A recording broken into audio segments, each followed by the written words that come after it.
Most beverage industry veterans thought my prediction was crazy months ago, but looks like my super secret Magic 8 Ball strikes again.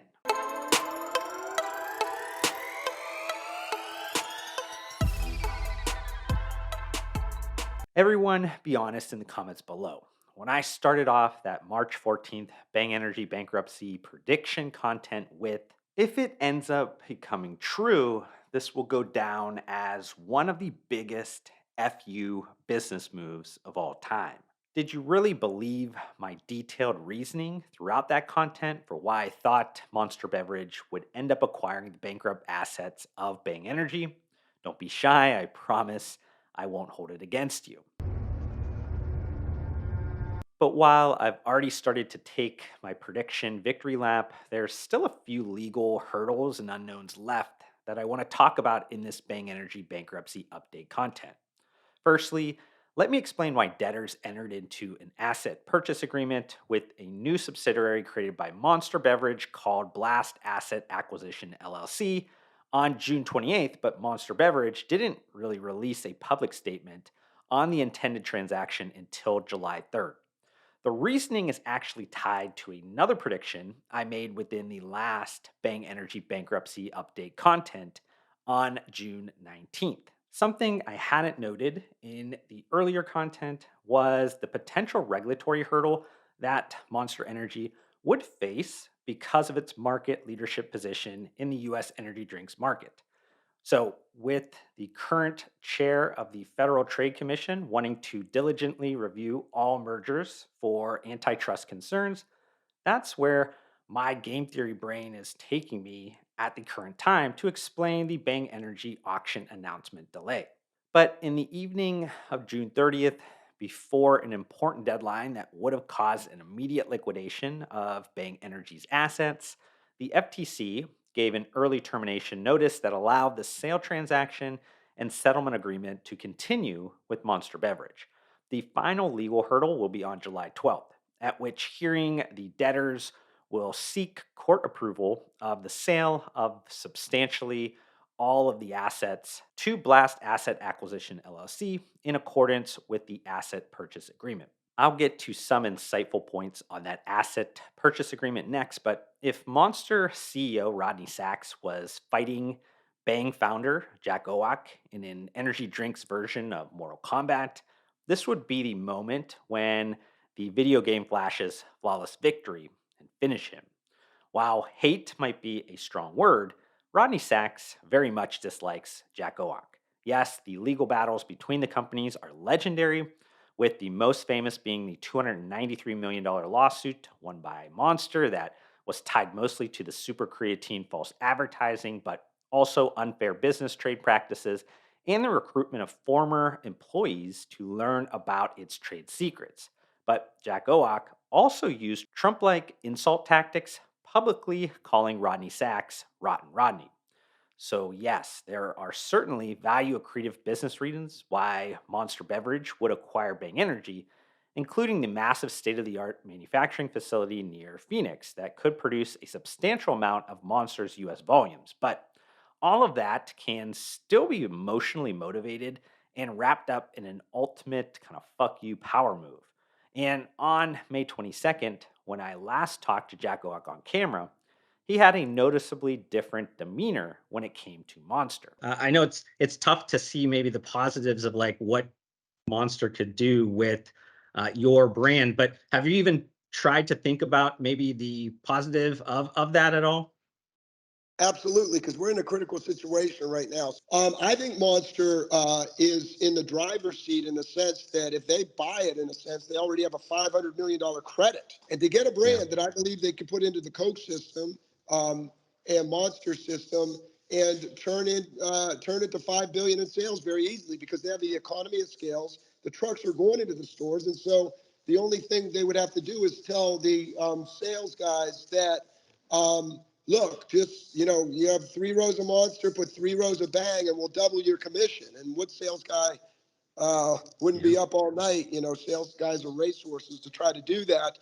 So they have the infrastructure, and they could use it as an offensive as well as defensive move for all these brands like Ghost and C4 and Prime that are moving up the ranks.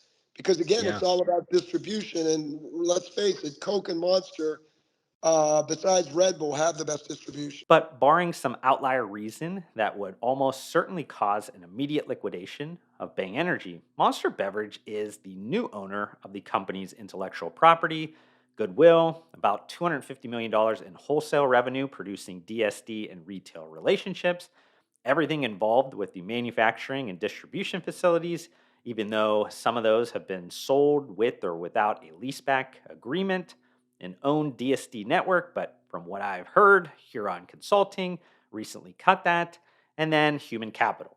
So, what's next? Well, little is known about what Monster will do with Bang, but I'm not the typical media fluff organization that leaves things at that. You guys tune into me because I use game theory to kind of play out the most probable strategic options ahead. The most unlikely scenario would be Monster deciding to shut down the brand, effectively removing a competitor from the marketplace. While Monster Beverage and Monster Energy are used sometimes interchangeably, I am a person that does that on accident all the time. We can't forget that Monster Beverage is a collection of many energy drink brands. Monster Energy is obviously the biggest, but they also own a collection of conventional, global energy drink brands that it picked up in a trade with the Coca Cola Company, with that transaction closing in June of 2015. These brands include NOS and Full Throttle in the US market, and names like Burn and Relentless that are used globally. I state this because it shows that Monster is willing to have a collection of similar products in each of the same global markets. That means Monster Beverage should be familiar with the strategies and tactics needed to support both its Reign Total Body Performance energy drink brand and Bang Energy that essentially created that energy drink subcategory. This performance energy drink market consolidation play is important because Monster is struggling to fend off upstart brands in that subcategory like Ghost, C4 Energy, Rise, Alani Nu, and Celsius. So I think positioning wise, Monster uses Bang Energy as kind of a low cost performance energy drink offering to prop up the price integrity and brand equity around its Reign Total Body brand. There's also a question of distribution.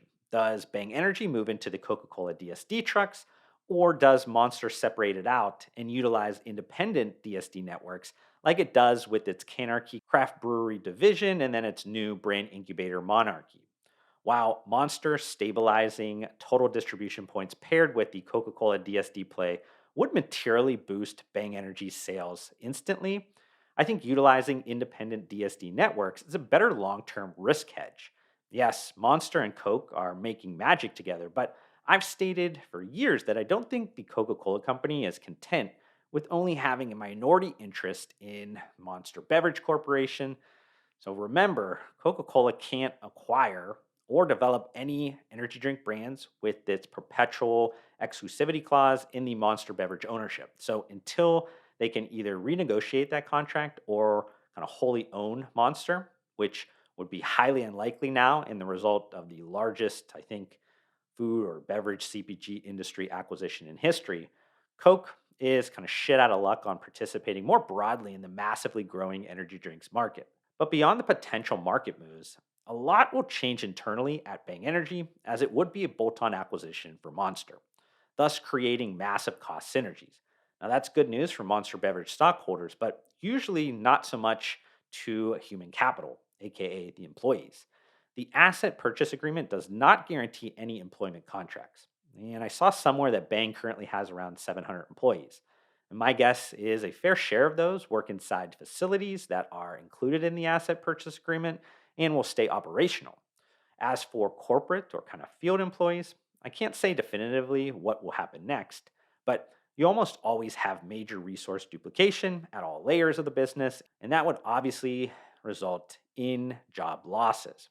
And that's really the negative, real storyline that doesn't usually get talked about much in mergers and acquisitions. For those Bang Energy employees that I know follow my content, keep your head up and control what you can control, your attitude and your effort.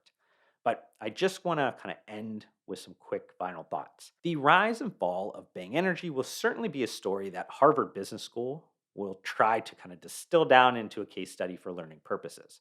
I've covered many bankruptcies over the last handful of years, but this one is about as unique as we will ever experience. I say that because the craziness in kind of every aspect of life since 2020 has desensitized us to what is or what isn't an outlier. The Bang Energy story is an outlier in both the extreme entrepreneurial ups and then also the extreme business lows. Both you can learn from. But I hope you enjoyed this YouTube video. If you did, consider hitting the like button to support me. Also, help me get to my new short term goal of 3,000 subscribers by hitting that subscribe button.